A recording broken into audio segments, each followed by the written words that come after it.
paz do Senhor Jesus. E aí, como vocês estão? Vocês estão bem? Nós aqui estamos muito bem. Hoje nós teremos um papo abençoado com o nosso amado Diácono Boni. E aí, Diácono Boni, tudo bem com o senhor? Graças a Deus. Você está bem mesmo? Ótimo, obrigado. Prazer enorme ter o senhor aqui com a gente. Igualmente. Sei que esse papo vai ser um papo edificante para você que está assistindo. E eu tenho certeza que Deus, de alguma forma, ele vai tocar, trabalhar aí através desse nosso bate-papo hoje. Diácono Boni, onde você nasceu, Diácono Boni? Eu nasci em Pernambuco, Pernambuco? cidade de Brejinho. Faz tempo que o senhor está em São Paulo? 42 anos, 40 e poucos, né? Quanto tanto tempo assim em Pernambuco, não? Eu nasci em 66 e vim para cá. Eu morei no Rio de Janeiro em 71. Ah, você foi de Pernambuco para o Rio de Janeiro, do Rio de Janeiro Depois do Rio de Janeiro voltei para Pernambuco, nos anos 70. Aí em 82 para 83 eu vim aqui para São Paulo. De Pernambuco, Rio de Janeiro. Então, desde então já Pelo tem tempo que alguns você está dias. aqui, imagino que aqui foi o lugar que você gostou mais. Eu sou. Me adapto bastante em várias situações, né? Em várias cidades. Eu sou um pouco nômade. Eu vou visitar Minas Gerais, ficar uns dias lá, quero me estabelecer. Eu fui para o Rio de Janeiro, queria ficar por lá. Fui para Brasília, queria ficar. Passei umas semanas no Mato Grosso, então para todo Queria ficar também? onde eu vou, graças a Deus, é igual às profissões que eu trabalhei também, né? Ao longo dos meus 50 anos, Poucos anos de idade. né? 57 anos, então eu já trabalhei com várias frentes, sempre gostei, né? E sempre, graças a Deus, me sobressaí em algumas áreas, né? O lugar que você mais gosta é onde você está, né? Se está no Rio, é o Rio, se está em São Paulo, é São Paulo. É como você perguntar qual um livro mais que você mais gostou ou o melhor livro que você leu. É sempre o que você está lendo, né? Porque o outro você já leu, já conhece, e o novo você está explorando, né? Você gosta de ler bastante também? Né? Eu gosto de ler, eu sempre li bastante. Tem época de eu ler 10, 15 livros por ano, né? De várias, desde romance, de policiais. Gosto muito de biografias, mas me encanta muito filosofia, né? Poesia. Pô, filosofia é bacana também. Eu gosto muito de ler fantasia, cara. Livro de fantasia, você imaginar, eu gosto de ler. A Bíblia mesmo, ela tem todo esse contexto, né? Eu li a Bíblia, eu nasci numa família católica e eu sempre frequentava a igreja com a minha mãe. Ela sempre falava dos relatos bíblicos e eu sempre li. E através da leitura eu deparava com as divergências, com as coisas concernentes do reino dos céus, né? Então foi onde, quanto mais eu lia para não sair da igreja, mais eu via que algumas coisas não condiziam e eu me distanciava. Não é, Né? assim, não que não seja comum, obviamente a gente tem muitos católicos que leem a Bíblia também. Mas não é tão comum assim realmente o católico Ler a Bíblia tem base, tem testemunho. E Jesus disse que há ovelhas dele e muitos apriscos, claro, né? Então tem muitas coisas em vários outros segmentos religiosos que são bênçãos, né? Com certeza. Até porque testemunho é muito, independe muito de religião também, né?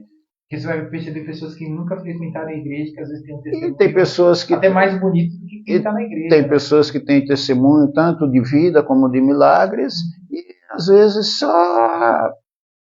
vezes inocentemente pode atribuir a outras deidades, né? Sim. Então, a gente que profere o nome de Jesus, que escolhemos Jesus como Salvador, atribuímos a Jesus. E a terra, sua plenitude, todos que habitam é dele, né? Pertence a ele, então ele tem os mistérios, né? Sim. Já você acabou de falar que o senhor nasceu numa família católica, né? Sim. Como que deu a sua conversão se tornou protestante? Né? Olha, eu já não declarava mais que era católico. Meu filho estava na igreja, teve um milagre com meu filho também, o Eric, né?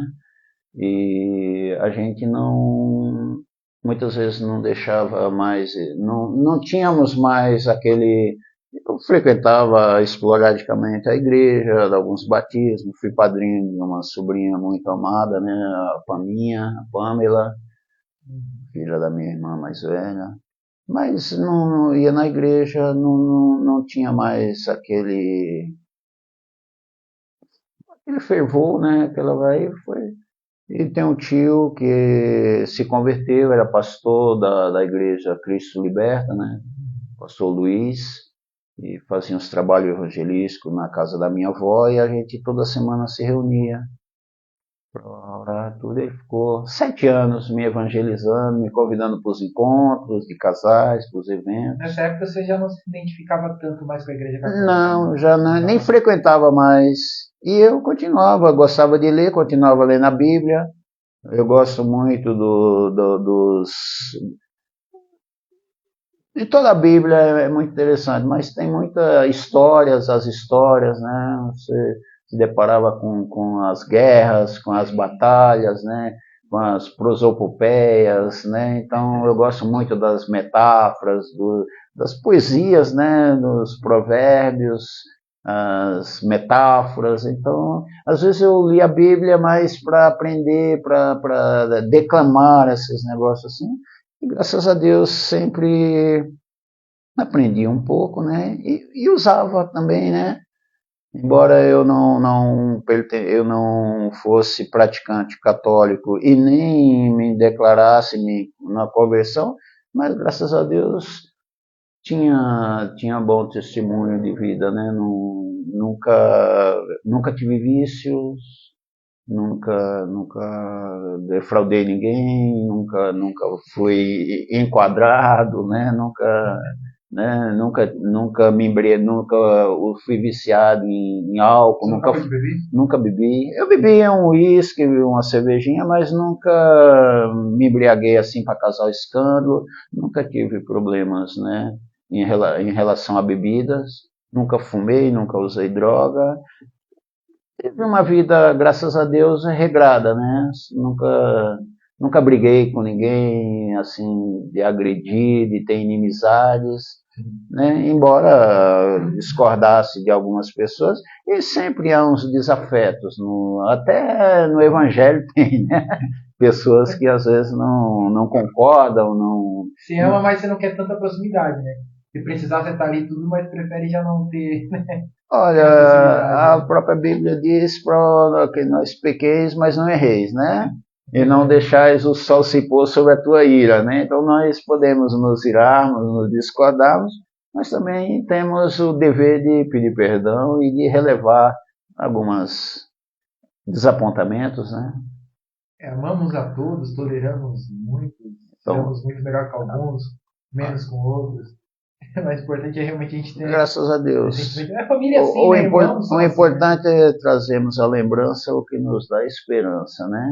Estarmos num lugar onde gostamos e nos cercar de pessoas que possam somar, né? E aí o senhor, voltando aqui para essa parte da conversão, né? O senhor começou a ler a Bíblia ali? Eu sempre li, sempre li. Já li muitas vezes, já fiz propósitos de ler de Gênesis, Apocalipse, de vez em quando eu tirava um livro poético, um livro histórico, então eu sempre gostei de ler, e a leitura da Bíblia ela é muito completa, né, muito gostosa, prazerosa, então eu sempre... Antes mesmo de me converter, eu sempre conhecia alguns louvores, sempre gostei, né? E aí você, a partir daí você sempre gostou, começou a ler, entender através da Bíblia algumas coisas que você deveria ou não fazer, e a partir daí foi aí que se deu a sua conversão, ou tiveram alguns outros fatores externos que contribuíram para houve fatores que contribuíram muito, né?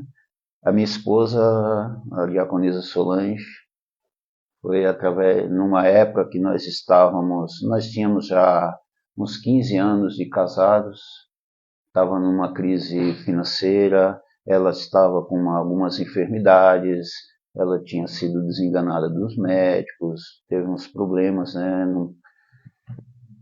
Tinha umas enfermidades, inclusive ela tinha saído, nós estávamos falidos numa empresa de costura quebrado financeiramente, que trabalhávamos já há uns 9, 10 anos. E ela, inclusive, tinha se afastado porque não podia fazer alguns esforços e tinha que fazer um tratamento. E nesse tempo foi onde que houve um milagre muito importante e através deles nós nos rendemos, né, e entendemos que precisávamos buscar mais a presença de Deus, né? E ela estava, inclusive, com as irmãs lá na Zona Norte, e eu na campanha aqui, trabalhando com as costureiras, né, que nós tínhamos uma oficina. E nesse meio tempo, às vezes às terças-feiras, eu ia buscar ela lá para assistir um culto, e depois retornar para fazer o descanso, ficar longe das atividades, que ela não podia lavar uma roupa, era proibida de pegar peso, tudo, e aí a gente tinha um trabalho muito pesado, né? Ela chegou num estágio bem, bem crítico mesmo, né? Teve uma época que ela estava com umas dores, ela teve aneurisma, às vezes as bochechas repuxando, enrolando a língua. Ela ainda tem de vez em quando tem umas crises, né, de estafa, né, tudo. E ela estava com umas infecções na coluna, né, umas 7 vértebras. E tinha que fazer uma cirurgia e poderia sofrer algum dano com essa cirurgia. E uma vez ela veio num culto, na hora do encerramento do culto, o pastor falou que Deus estava revelando uma unção de cura, e quem cresce poderia pegar a fila, que ele ia orar e Deus ia restaurar, ia livrar. E ela pegou a fila, foi naquela fé, tomou posse, e nós todos ali reunidos na nossa pequenez. Quando ele orou, ela sentiu aquela carga soltar. Quando encerrou o culto, nós tomamos uns cafés, uns chás, comemos salgado. Eles foram embora e ela pegou e foi pro tanque lavar roupa e nem voltou mais para casa das irmãs. Isso numa quarta-feira à tarde. A cura foi instantânea. Foi instantânea. Ela estava tomando remédio de manhã para dor, tomando remédio à tarde, tomando remédio 2 remédios à noite para dormir, e dias que não dormia, e uma dor na nuca, e a bochecha, né, a língua enrolando, que às vezes falava a gente não entendia, a coluna toda infeccionada, que ela às vezes não conseguia se debruçar diante da máquina para costurar, proibida de carregar uma criança de colo, de varrer uma casa. Então estava num estado que teve uma época que o Eric tinha uns 6 anos de idade, e ela chegou a recomendar às minhas irmãs, a minha mãe, para que, se porventura ela não voltasse, para elas me assessorarem, né, com cuidar do Eric. E ela veio para o culto, e quando acabou o culto, que todo mundo foi embora, ela foi para o tanque lavar as roupas que estavam encostadas, foi limpar a casa e ficou em casa tomando remédio e ficando por ali, não voltou para a irmã. Isso na quarta-feira. Quando foi na sexta-feira, nós fomos para o culto. Quando chegou no culto, teve a ministração. No final, o pastor pediu para quem tivesse alguma enfermidade novamente, fosse até o púlpito ali, e os obreiros iam estender as mãos e orar, e Deus ia dar graça. E ela foi, na hora da oração, ela também disse que sentiu um peso se desprendendo de cima, e voltou para casa, já veio dormindo do meu lado no carro, que ela não estava dormindo. Já voltou dormindo no caminho. Já voltou dormindo. No outro dia, e dormiu à noite, no outro dia amanheceu dormindo, e eu fui cuidar das coisas, e a minha mãe morava no quintal, na frente da nossa casa. De vez em quando ia lá, entrava no quarto, ia olhar para ver se ela estava viva. Chegou e mexia com ela, ela dormiu. Meu irmão, foi à noite o culto, e nós voltamos para casa, ela veio dormindo no carro, chegou em casa, foi dormir. Dormiu no outro dia até quase meio-dia, era 11h30, meio-dia, a minha mãe foi lá mexer com ela, preocupada, né? Sabia da rotina. Então foi uma efervescência assim que nos cativou, graças a Deus, né? E desde então ela parou de tomar os remédios, ela voltou no médico, fez o exame, tinha desinfeccionado, nunca mais, durante muitos anos não teve mais os repuxamentos na bochecha, a língua não enrolou, então é um milagre espetacular. Foi né? Aí depois ela engravidou. E com 5 meses de gravidez, ela teve um aborto espontâneo. E no meio da internação, os médicos falaram que ela não poderia, nós não poderíamos mais ter filhos, né? Que ela já tinha umas deficiências. Isso depois do Eric, né? O Eric já tinha 8 anos, né? Não. Nessa época, o Eric já estava com 10 para 12 anos, quando nós estávamos na igreja. Ela engravidou.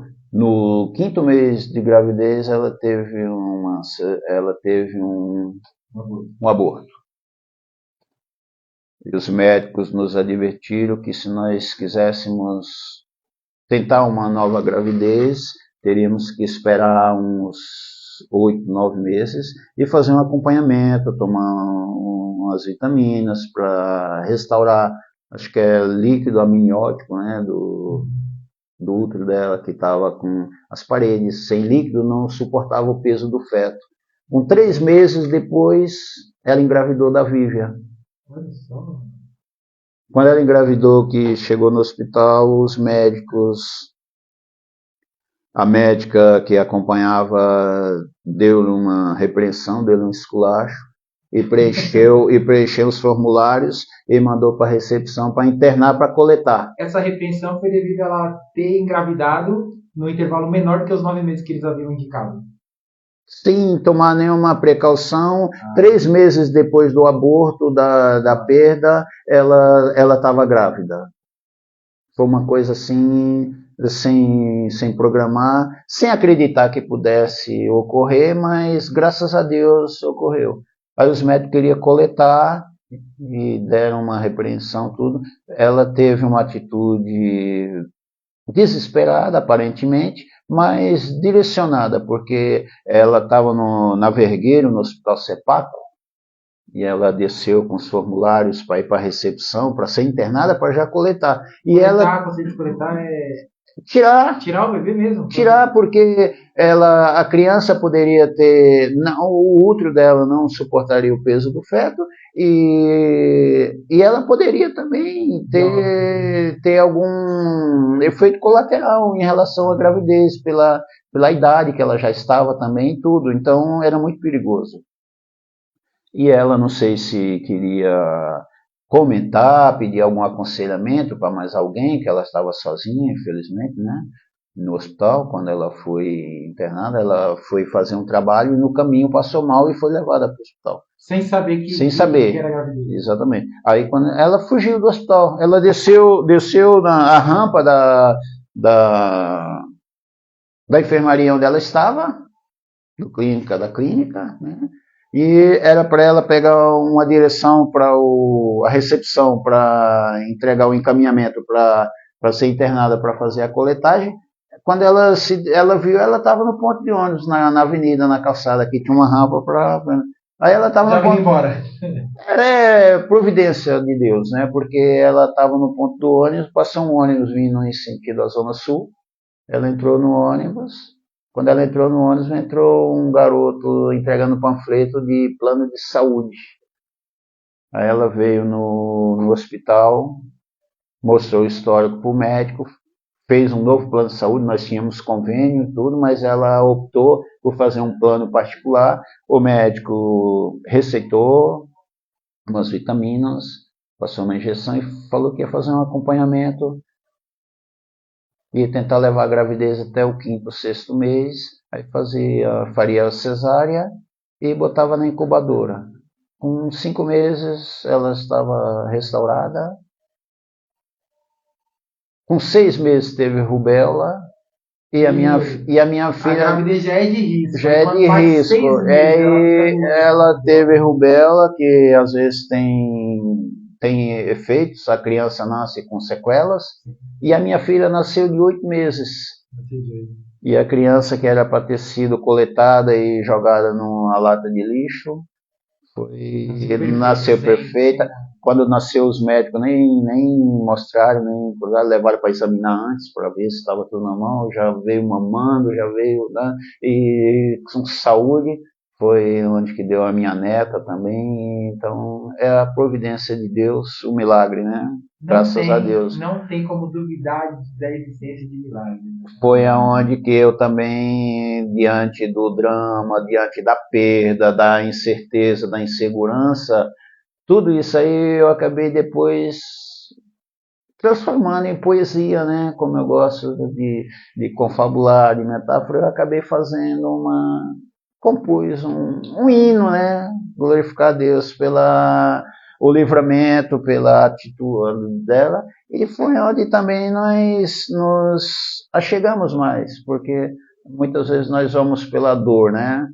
A dor da perda, a incerteza do livramento, e a gratidão a providência de Deus, né? Nós acabamos nos rendendo e nos buscando andar mais na presença de Deus. A sua conversão, ela se deu justamente nessa época em que vocês passaram todo esse processo, né? Falência, o milagre da restauração da saúde da minha esposa, e depois a perda, o drama da perda dos gêmeos, e em seguida o livramento, né, de conseguir restaurar a saúde novamente, de não ter feito a coletagem, porque ia tirar os órgãos dela e não poderia mais ter filho, já exterminava a possibilidade, né? E, no entanto, com as atitudes, com a graça de Deus, né? Porque isso é provisão de Deus, né? Com certeza. Você não prepara, você não programa e faz as coisas às vezes no susto, no medo, e no fim Deus dá graça e as coisas saem tudo perfeito. A minha filha saudável, linda, maravilhosa, me deu minha neta, que é o nosso chamego, né? E você a conhece. Tá glorificando, gosta de brincar de composição comigo, brincar de poesia, de falar rimas, às vezes nós brincamos de sinônimos. Eu pego o violão para cantar, ela está do lado, compondo, já compõe, vem me mostrar as composições, fica dedilhando o violão, então é um contexto, né? É interessante que assim, é que nem quando a gente bateu um papo ali com a nossa mãe também. Então eles falam que vão fazer a coleta, né? Porque a criança possivelmente poderia ocasionar problemas para Solange. E então, poderia nascer com e não conseguir nascer, porque o útero dela não tinha líquido, então não suportava o peso. Conforme a criança se formasse, ela soltava, né? Então, como aconteceu com os gêmeos já no quinto mês, né? Então, o médico, já prevendo isso, pede para que ela fizesse a coleta. Ela está descendo todos os exames, né? Já para fazer essa coleta, de repente, sem se dar conta, ela já está no ponto. E sem a pretensão também. Ela, quando vê, está no ponto e resolve pegar o ônibus e voltar para casa. Então, ela está descendo com os documentos ali para fazer a coleta, para tirar a criança. Quando dá por si, ela, em vez de tirar a criança, ela foi para o ponto de ônibus, passou o ônibus, entrou no ônibus e... Tá com o edito do rei ali na mão, né? Para execução. Entrou o menino. Para matar a criança, tá com o edito que a parteira teme ao Senhor e joga no rio, né? Põe no rio da vida para nadar e para entrar um pouco mais, né? Graças a Deus. Exatamente. E quando ela se dá conta, ela já está no ônibus, com o menino oferecendo papelzinho de plano de saúde. Assim, plano de saúde. Ela fez um plano de saúde que nós tínhamos convênio, que eu era da empresa que eu trabalhava. Pegou um bom médico que acompanhou todo o processo. E a sensibilidade, né, de tentar induzir a gravidez até o 5º, 6º mês, e depois propor, né, fazer cesárea, pôr na incubadora e tomar as precauções cabíveis. E no processo houve o livramento, né, a restauração da saúde novamente, No meio do caminho teve a rubéola, a criança nasceu de 8 meses, né, e nasceu saudável, e nasceu sem nenhuma sequela. Então, é a providência de Deus para nos mostrar que Ele guarda. Eu, particularmente, sou um milagre, né? Tem um ponto também, Diácono, se a gente parar para analisar também, não é só sensibilidade, mas coragem do médico, né? Porque ele sabia da chance de lá na frente ela acabar, talvez até tendo um risco de vida por conta da criança, mas aí Deus colocar a pessoa certa, que não tem somente a sensibilidade, mas a coragem, falar, vamos tentar, vamos aqui. Nós precisamos ter, muitas vezes, algumas atitudes e ter iniciativas, né? Porque o que os médicos, o que os advogados, o que as pessoas falam, eles às vezes têm influência nas nossas atitudes, mas um posicionamento nosso, às vezes Deus honra, né? Eu, particularmente, eu nasci com uma enfermidade de uma hérnia. E eu não poderia fazer esforços. Eu, como eu nasci em Pernambuco, trabalhava na roça. Quando eu era pequeno, não pôde fazer a cirurgia, o plano de saúde precário, os conhecimentos dos meus pais. Então, quando eu era pequeno, os médicos não queriam operar porque eu era pequeno, não ia repousar para a recuperação.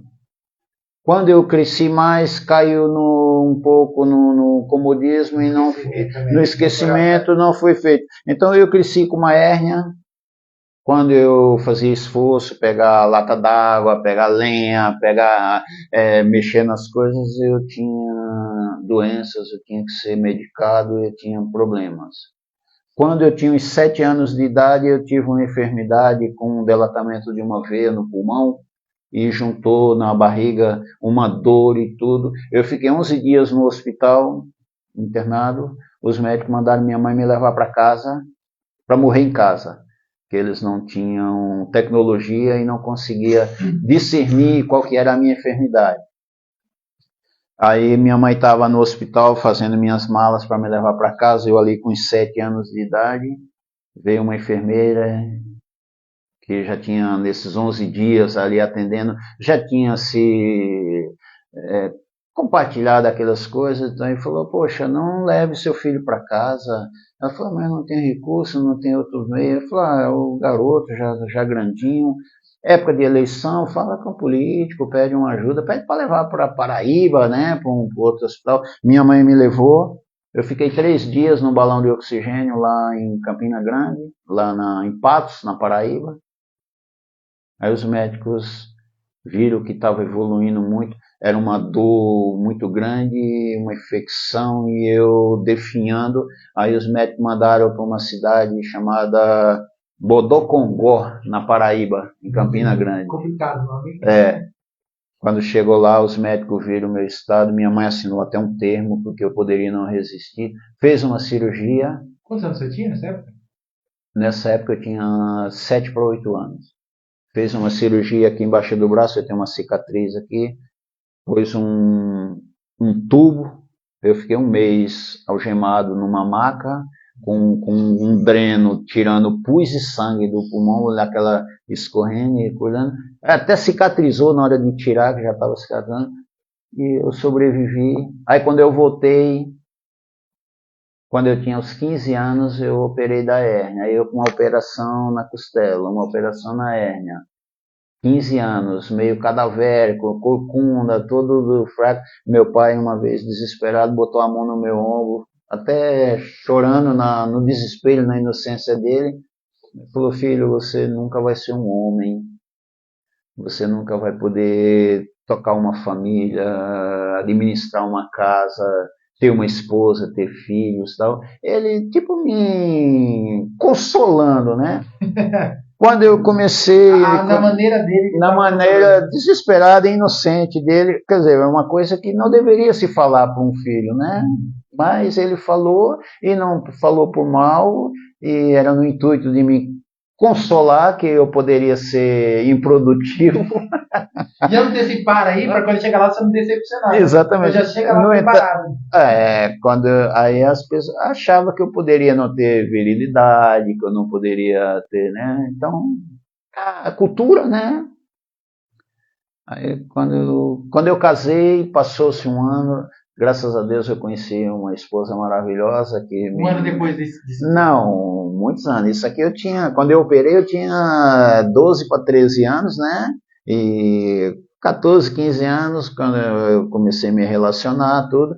Às vezes até minhas tias, algumas falavam, o que é que você vai querer conhecer? Não sabe que você não é homem, né? O que é que você vai querer arrumar mulher? Isso não é para você. Então, se eu por conta daquele por conta de algumas enfermidades que eu tive quando era criança, achava que eu poderia ter alguma dificuldade. Graças a Deus encontrei minha esposa, que Deus preparou para mim, né? Me suportou, minha ajudadora, e vocês a conhecem, é maravilhosa. E através dela, depois de 2 anos de casado, engravidou do Eric, que graças a Deus também não precisa. Para quem ia casar com 2 anos já tinha o Eric. E meu pai chegava para minha esposa e falava, você fica tão bonita grávida, me dê um neto todo ano, né? Mostre para mim que meu filho é homem. Aí, no entanto, antes meu pai faleceu, depois de alguns anos da falência dele, eu, graças a Deus, pela misericórdia de Deus, eu ainda consegui fazer mais 3 filhos em 1 ano, né? Se ele tivesse vivo, ele teria ficado muito satisfeito, muito feliz, pelo menos né? ele teve a oportunidade de ver que deu certo, né? Ele brincou. Quando ele morreu, o Eric já tinha 5, 6 anos e era grudado. Fez até umas presepadas com o Eric. Uma vez ele agrediu uns vizinhos e tudo, e tinha uns vizinhos de Tucaia querendo enquadrá-lo, e ele pegou meu filho, pôs no colo e foi pro bar tomar cachaça com a criança no colo, com um escudo, para que as pessoas não agredissem por ele estar com a criança, né? Então, fez até estripulias, né? Mas graças a Deus ele conseguiu brincar com meu filho, né? E ver que Deus me deu graça, né? É outro milagre além da Vívia. Aí você vê, quando eu me converti, teve um tempo, quando a Vívia engravidou, nós tivemos algumas. Às vezes a Bíblia diz que o que nos separará do amor de Deus, né? Nós não podemos atribuir os outros. Geralmente, quando a gente enfraquece, quando a gente se afasta, nós que justificamos, né? Mas é a pequenez nossa. Porque às vezes também a gente já está passando por alguma coisa e o que de fato nos tira foi só aquela gota, né, para encher o balde. Porque a gente já olha, nós usamos, como se diz, uma justificativa, né? Sim. Quando a Vivian engravidou, nós éramos diáconos no ministério e chegaram até a usar o púlpito para nos repreender, talvez, ou nos aconselhar, também na medida que eles entendiam que a minha filha engravidou, não tinha casado. Quando eu anunciei que ia ser avô, acharam que nós, por ser diáconos, às vezes aconselhávamos casais, nós dirigíamos trabalho na igreja, não seríamos bem vistos com uma filha grávida sem estar casada. Então, pelas conversas e a introdução, era como se quisessem que expulsassem nossa filha de 17 anos grávida e não considerássemos nossa neta como bênção, porque tinha sido concebida em fornicação, por exemplo, né? Aí houve um esfriamento e eu preferi assessorar minha filha, o meu genro, que também é maravilhoso e veio a somar, né? Graças a Deus, conversamos com ele, tentamos assessorar para arrumar casa. A minha esposa cuidou na gravidez, só casou e foi para casa quando a neta nasceu. No casamento, a neta está na foto já com 6 meses no cartório. Então, como se diz, preferi cuidar da família e não quis, né, ser conduzido e aconselhado, assessorado por uma ideia, uma coisa meio assim, né? Então, é falha minha eu ter me afastado, eu poderia ter, porque a palavra de Deus diz que se nós não concordamos com a direção, nós pedimos nossa bênção e nós saímos para que não sejamos nós pedra de tropeço, né? Então, você vê, a justificativa de nos afastar é nossa, é falha nossa de nos enfraquecermos e usarmos o contexto para nos amedrontar, né, e nos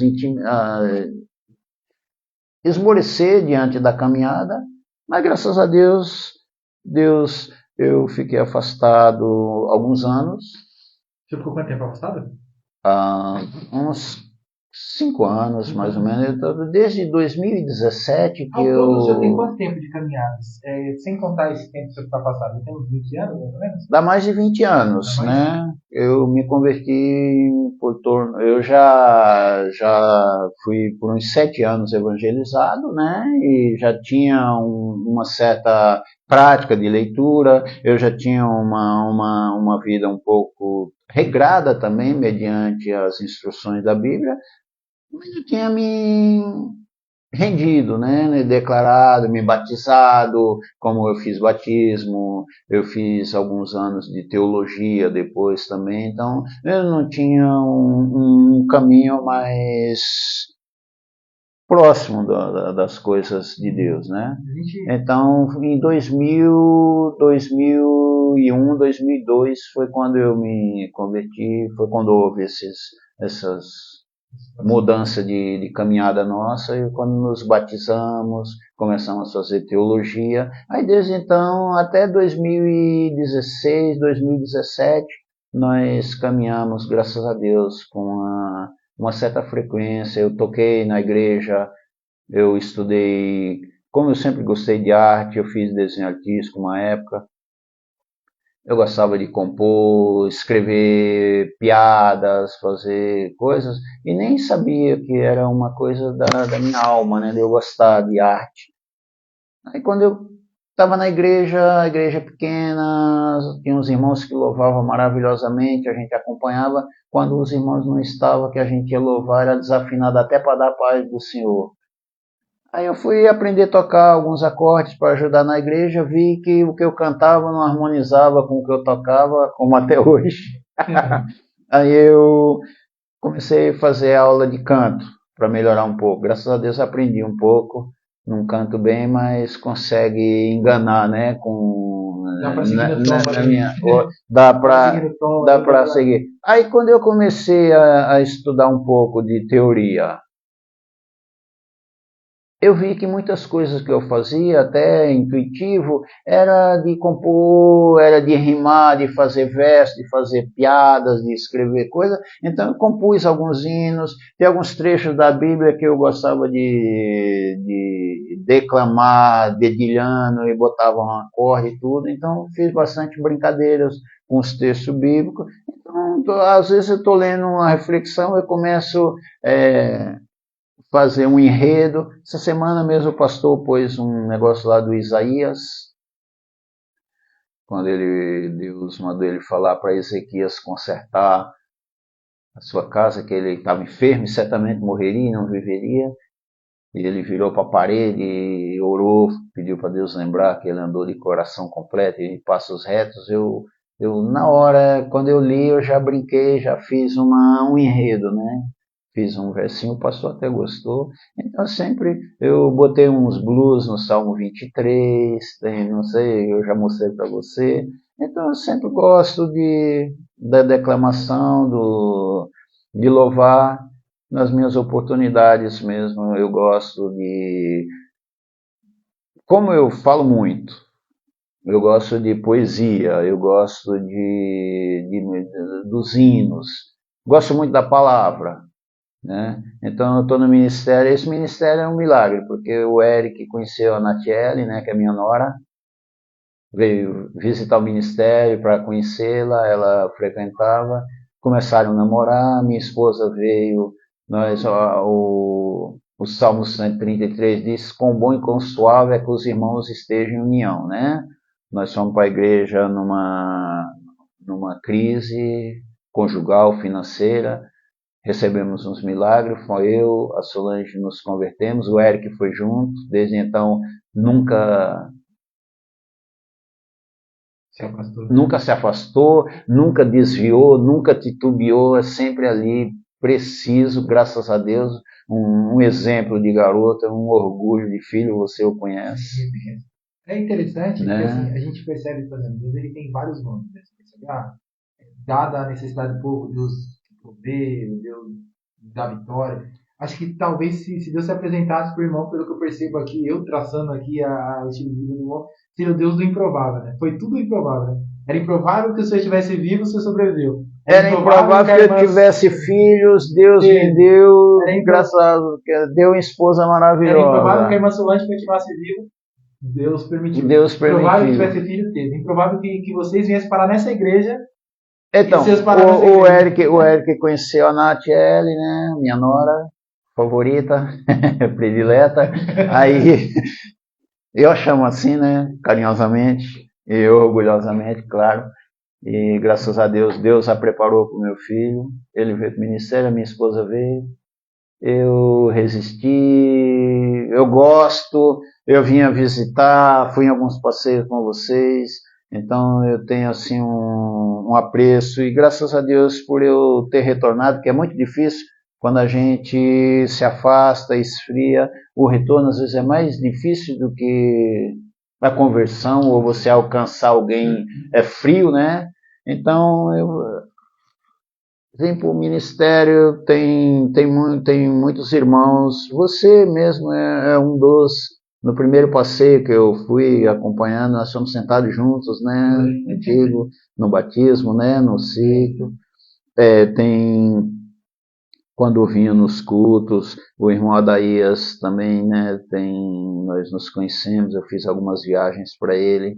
E através disso nós tivemos contato e ele estava sempre me convidando, sempre nos eventos ele me convidava, quando tinha o grupo de varões o Eric me convidava, quando tinha os eventos o senhor me convidava, de vez em quando eu vinha, mas não tinha mais aquele elo, aquela paixão, né?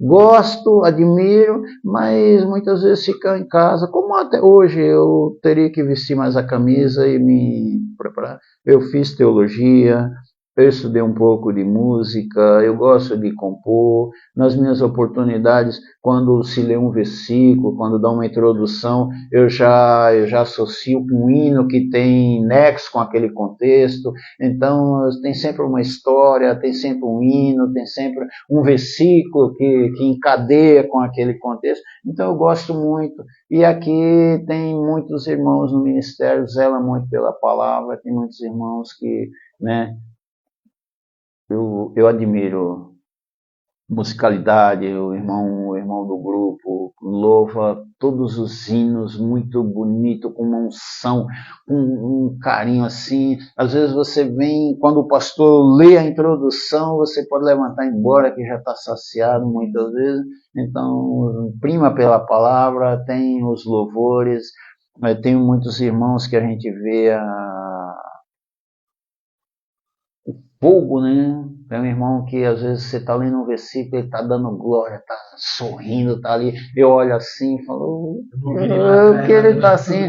Você viu o irmão Quirino, às vezes lá atrás dando glória. Um dia ele estava no grupo de varão e todo mundo ali, os varões, eu olhei, tinha uns 12. E ele, eu sou a noiva, eu sou a noiva, eu sou a noiva. E todo mundo rindo, meio assim. Eu olhei assim e falei, poxa, se soubesse que Jesus está se agradando mais como se diz, da integração dele ali. Você vê um senhorzinho ali, eu sou a noiva. Coisa mais linda, né? As pessoas meio constrangidas. E ele quem estava dando o perfeito louvor, né? Então, né? Você falou do irmão Quirino. A gente às vezes fala alguns nomes, pode esquecer outros e cometer até injustiça, né? O irmão Adaías, que às vezes trabalha à noite, trabalha o dia, quando às vezes nem dorme, está indo para a clínica com você. O irmão Adriano trabalha o dia inteiro de pedreiro, está na obra, daqui a pouco está visitando a clínica, está no ensaio, ensaiando com as crianças. Então eu vejo assim, eu me maravilho de fazer parte, de estar sendo, de repente, estar na conserva, né, no meio dos irmãos, né, as ministrações, os grupos. Então, eu não tive muito empenho para ensaiar, né? Às vezes você volta um pouco desmotivado, às vezes esquece alguns hinos, está com meio lento, às vezes na hora de tocar está com o braço meio pesado, enferrujado, esquece os acordes, às vezes não agrada tanto, né? Então, e nem sempre está presente como deveria, então às vezes não é tão aproveitado, né? Mas eu gosto muito da palavra, eu gosto de meditar, graças a Deus, tenho um pouco de bagagem, gosto muito dos louvores, então estou muito agraciado, né, de estar no ministério e que Deus tenha misericórdia e me conceda a graça, né, de me achegar mais e possa contribuir também, né, de vez em quando com algum versículo, né, com algum louvor, né. A gente percebe que o senhor gosta muito dessa compor poesia, né? Você gosta de desenhar. Parece que tudo na sua vida ali se resume à arte. Tudo que acontece, você consegue colocar arte naquilo, né? Numa parte de um drama tem uma música, num momento de felicidade tem uma poesia, no momento marcante tem um desenho. No momento A arte está em toda etapa da sua vida. No momento que põe uma reflexão lá, o pastor lê um negócio lá, eu penso no hino.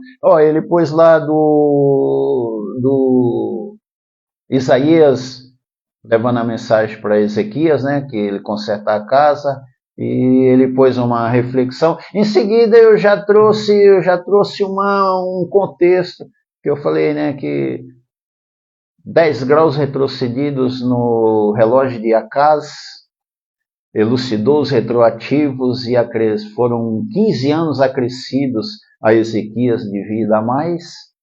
É um prêmio atribuído a quem tem um altar construído com um coração reto, um coração completo e passos retos, mediante o arquiteto das mansões celestiais. Então você elabora um enredo. Você criou na hora ali. Na hora, veio assim, né? Então eu mostrei para ele, ele achou até condizente, achou que venha a crescer no contexto, né? Como a minha filha, que morreu, que era para ter sido coletada e nasceu, a insegurança da sobrevivência da esposa, de resistir à gravidez, a possibilidade de não resistir, a rubéola, as sequelas. Quando ela nasceu, eu fui lá e compus, chama Vivian. Falei, Vivian, minha linda, minha flor, minha vida, meu amor, minha bênção do Senhor. Eu ainda tentava esquecer o que passou, mas você chegou para mudar o meu viver. Agora que tudo ficou na lembrança,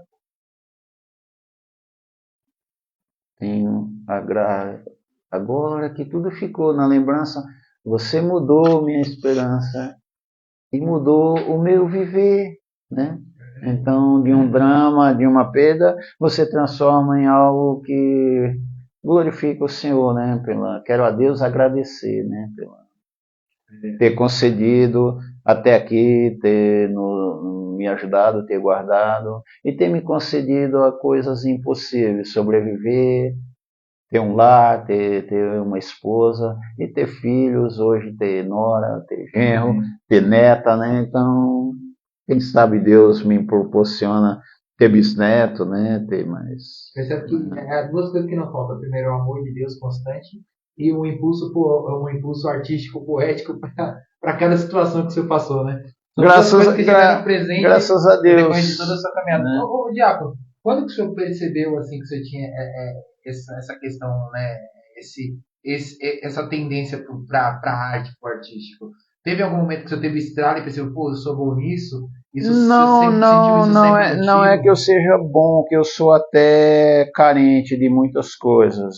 Eu sou nervoso, às vezes eu esqueço a letra, eu esqueço o acorde, eu tenho que ensaiar, às vezes eu me perco no tempo, na levada. Mas eu sou de uma família de poetas. Eu tenho uns tios notórios que eram escritores de literatura, de poesia. Eu tenho um tio que o seu Valença fez música para ele. Eu tenho outro tio que o Zé Ramalho fez arranjo de música e gravou. Chico Buarque o visitou. Tem contexto dele onde que Roberto Carlos estava no camarim visitando ele. Ele cantou para papas, né? E minha mãe, desde que eu era pequeno, minha mãe declamava as poesias, me ensinava a declamar. Poesias deles.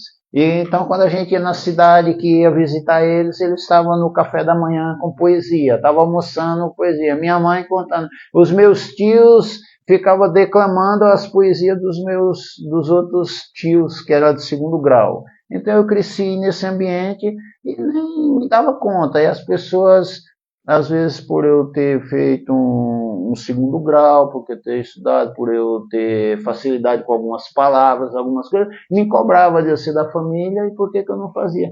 Então, quando eu me converti, que eu fui aprender a tocar um violão para ajudar em algum hino na igreja, eu vi que muitas coisas que eu fazia, eu aprendi a botar uma cifra, escrever uma melodia. Eu tive um sonho, eu na igreja tendo uma oportunidade, e de repente eu começava ali a declamar alguns versículos e eu acordei atordoado à noite, suado ali, nervoso, e fiquei com aquela melodia, aquele negócio. Eu levantei, peguei o violão e comecei a procurar a tonalidade e a registrar para não esquecer, que às vezes eu sonho cantarolando alguma coisa e poetizando, né? Declamando, e de repente, às vezes, depois eu esqueço. Então, sempre que acontece isso, eu vou lá e registro. Aí eu peguei o violão e fui para a sala. E comecei, né? Cantarolar os versículos. Daqui a pouco eu senti, foi chacoalhar nos meus ombros, falando: Boni, pelo amor de Deus, eu preciso dormir, eu tenho que trabalhar, os vizinhos precisam dormir, são 4 horas da manhã e você com esse violão. Você nem percebeu o tempo, eu nem percebi o tempo. Outro dia eu vi o irmão Adriano, não, o irmão presbítero Edilson, né, falando que ficava tocando violão, e a esposa: eu quero dormir, e ele: eu quero louvar, eu quero louvar. E amanhecia o dia, o sol raiando, e ele lá com o violão, e eu lembrando que eu fazia, à noite acordei no meio da noite e fui para a sala registrar uma melodia e alguns versículos que eu ficava tentando dormir com aquilo, meditando, aquilo vindo na mente. Eu levantei e fui registrar para poetizar e concluir, né, fazer um enredo. A esposa que pega o violão e faz igual a jarra de laranja do pastor Flávio, né? Aí eu tenho bastante coisa escrita, registrada, né? Então eu gosto. Então sempre que o irmão está lendo algum versículo, às vezes eu estou pensando no hino que congrui com aquele contexto.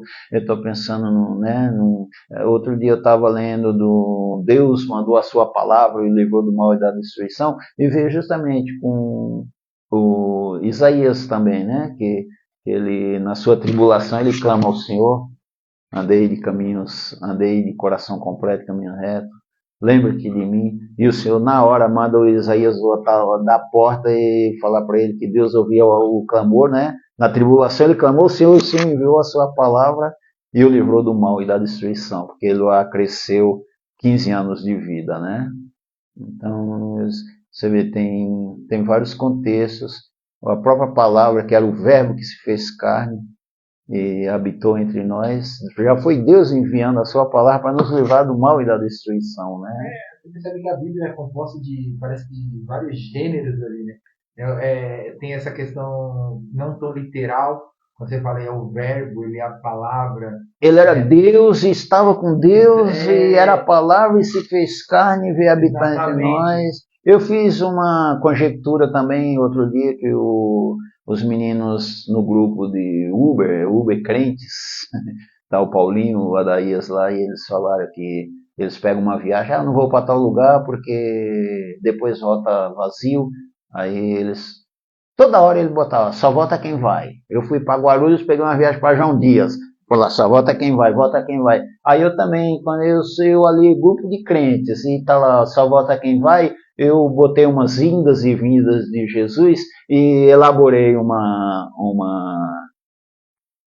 versinho, né? E eu pus, né? Ele era o verbo que se fez carne e habitou entre nós pela vontade do Pai. Orou, jejuou, fez milagres e muito mais.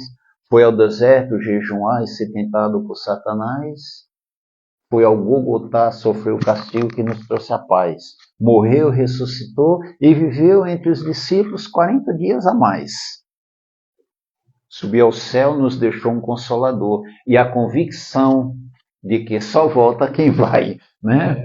Dos meninos ficarem falando só volta quem vai, eu fiquei meditando e falei, grupo de crente, eu vou trazer algo para... E acharam que ficou concernente, né? Com os papos, né? Só volta quem vai. Então, você vê, é uma forma de poetizar, de evangelizar, e se você quiser botar um acorde, botar um ritmo, dá até um hino, né? Então, a palavra, ela é muito edificante, ela é necessária e é o nosso alimento. E você gostar de arte, gostar de poesia, né? A Bíblia é cheia de poesias, cheia de contexto, nos provérbios, tem os livros filosóficos, tem as metáforas, então é encantadora, completa, né? Sim, a gente compra na Bíblia tudo, né? Tem a Tudo. História, tem poema, tem muito sentido figurado, coisas literais, uma mistura de presente, passado e futuro no mesmo capítulo. Então, a Bíblia é um livro que tem o juízo, tem a justiça, os próprios advogados usam os contextos, os textos bíblicos para sensibilizar o júri, usam os contextos para justificar os crimes e condenar também. Então a Bíblia, assim como a palavra ela é uma espada de dois gumes, né? A gente vai encontrar Jesus. Jesus é o juiz, é o advogado, ele é a punição, ele é Jesus, a salvação, ele é o condena, ele é o que porque ele é amor, ele é misericórdia, mas ele é justiça, né? Então ele resume tudo. Ele é... As suas misericórdias são as causas de não sermos consumidos. Ele é amor, ele é misericordioso, ele perdoa, mas ele é justiça também, né? Então, está tudo incluído no pacote. E dele é a vingança. Dele é a vingança, dele é o querer, né? O efetuar, dele é a terra, a sua plenitude, todos que nela habitam. Ele criou o bem e o mal, né? A Bíblia diz... Acho que é em Isaías que diz que ele criou o bem e o mal. Apesar que o mal é a ausência de bem, né? Mas foi tudo feito por ele. Ele não concorda, mas ele permite porque ele nos dá também, ele nos dá o discernimento.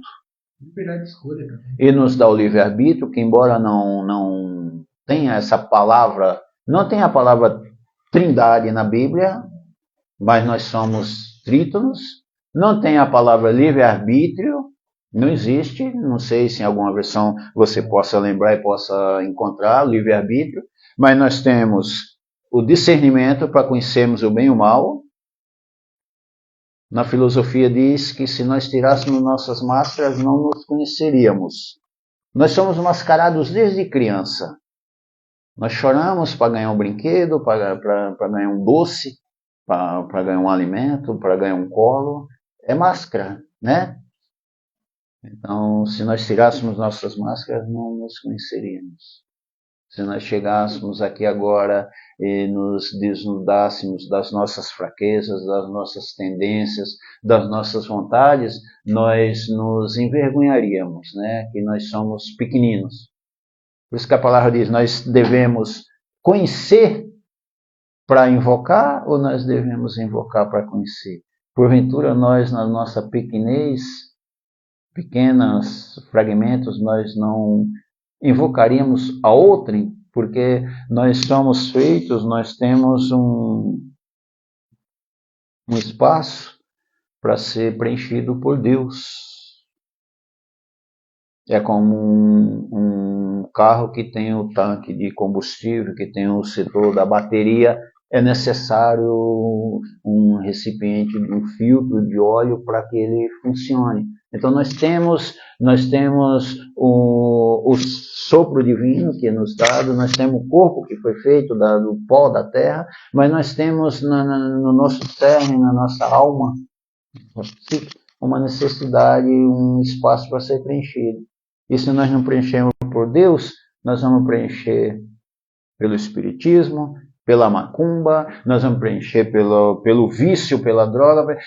Tem que ser preenchido. Tem pessoas que são privilegiadas de Deus ter o alcançado e às vezes convive com Deus a vida inteira e não usa. Mas tem pessoas que têm que fumar, têm que usar uma droga para entorpecer-se, para suportar.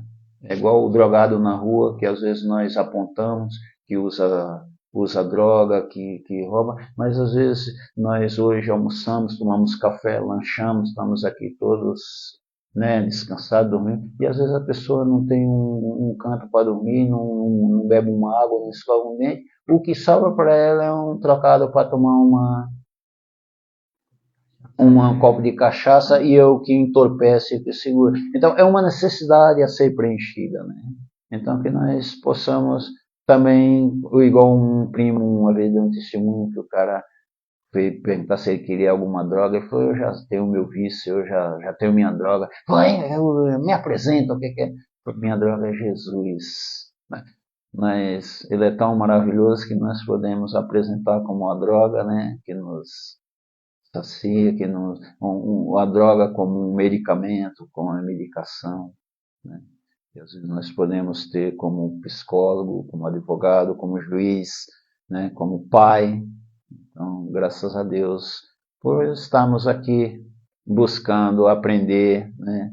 E falar dele. Muitas vezes eu trabalho com aplicativo, eu já tive viagem de passageira estar falando com a mãe ao telefone, chorando, que não aguentava mais, que não ia mais fazer isso, não ia fazer mais aquela. Eu pedi licença e perguntar se podia orar, botar um louvor enquanto ela falava com a mãe chorando, eu botar um louvor ali no carro e perguntar se poderia orar e sair louvando com ela e quebrar aquela, né, aquele gelo, aquela coisa. E quando eu chegar no final da viagem, tá o pai esperando e ela dormindo, e a gente tem que acordar ela dentro do carro para descer e tudo, e ela agradecer, querer contar, perguntar se você publica alguma coisa, às vezes com poesia, com hino, né, falar de composição. Então tudo isso pode ser ferramenta e que Deus tenha misericórdia, né, e possa nos usar para alcançar, né, que tem muitos, às vezes nós somos carentes, mas tem pessoas que às vezes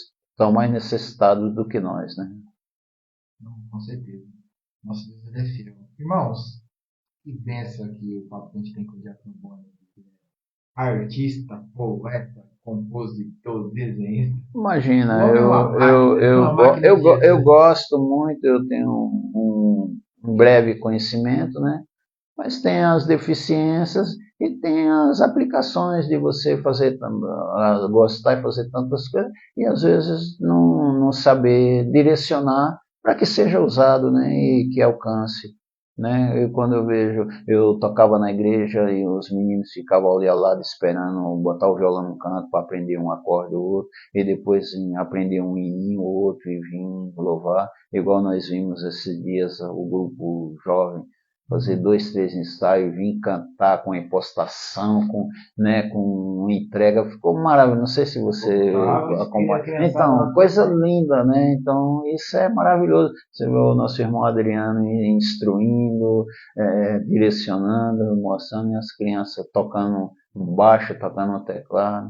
A Naira mesmo um dia estava louvando o hino do Voz da Verdade. E eu fechei o olho assim, todo mundo louvando, e ela com a baquetinha ali, quando ela bateu no ritmo, parecia que estava falando as palavras. Taraná, taraná. O povo em pleno deserto, e ela, taraná, taraná. Eu fechei o olho assim, a baqueta digitava as palavras ao meu ouvido, né? Então é maravilhoso você ver a entrega, o empenho, né? Então fico muito contente de acompanhar, de estar presente, né?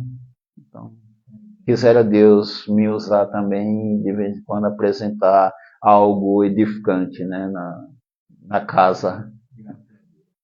Irmãos, papo abençoado com o nosso diácono Boni aqui. Eu tenho certeza que Deus de alguma forma edificou com alguém, ou vai tocar, né? Aqueles que em algum momento assistirem esse vídeo. Nós queremos agradecer muito o diácono Boni que esteve aqui hoje com a gente, compartilhando tantas experiências da vida dele, milagres que Deus fez na vida dele, talento que ele tem.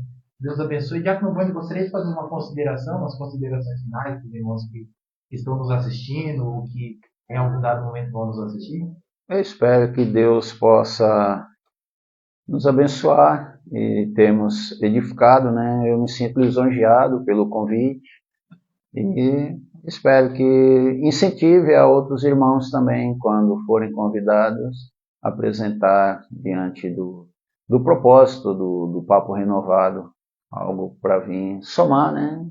E vir crescer e nós possamos aprender vendo, né, os testemunhos, os anseios, né, dos demais e dos que possam se achegarem. É um prazer estar aqui e que Deus me dê graça de permanecer. Em nome de Jesus. Amém. Irmãos, que Deus abençoe cada um de vocês ricamente aí, que nos acompanhou, que vai nos acompanhar. Deus abençoe ricamente a sua vida. E até o próximo. E que, né? Que Deus abençoe os irmãos. E que Ele possa nos abençoar com sugestões também, né? Que é bem-vindo, né? Contextos. Amém. Sugestões aí que nós vamos estar aqui. Eu agradeço por este momento. Glória a Deus.